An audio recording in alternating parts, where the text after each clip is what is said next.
You wouldn't know Russia's president has just been implicated in a murder.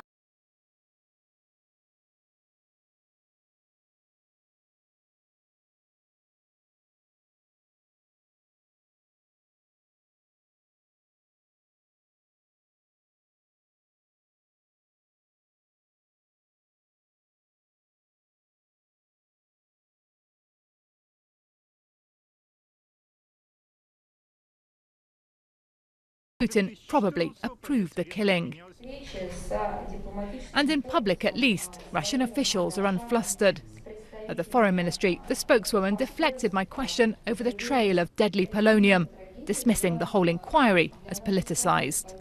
We take it as a step towards to discredit Russia and Russian officials, Russian leaders. As we understand, it was not a legal process, it was an imitation of a legal process. Russia has become the master of denial, of painting even the most serious accusations as part of an international political campaign against Moscow. That may work with the audience here at home, but the conclusions of the Litvinenko Inquiry have the potential to plunge relations with the West to a new low. Despite calls to extradite the chief suspects to the UK, they're still here in Russia. And today, Andrei Lugovoy was protesting his innocence once again. He's become a minor celebrity here. The murder of Alexander Litvinenko had major repercussions for relations with Moscow. Diplomats were expelled, contact between security services cut.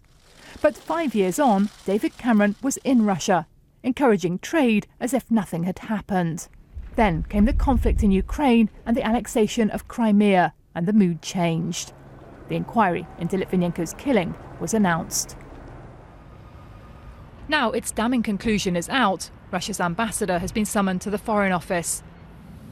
But some argue Russia's role in Syria makes it risky to rip up relations. Since it began airstrikes there, Moscow has become central to any peace process. I personally do not think we should be concerned about deepening the row as such. The Russians themselves ought to have some consideration for that, and whether there is any sense in having a bigger bust-up than the one we're having already. Tonight, though, the Kremlin was sounding defiant. President Putin's spokesman called the murder inquiry a joke and insisted that Moscow will not accept its findings. Sarah Rainsford, BBC News, Moscow.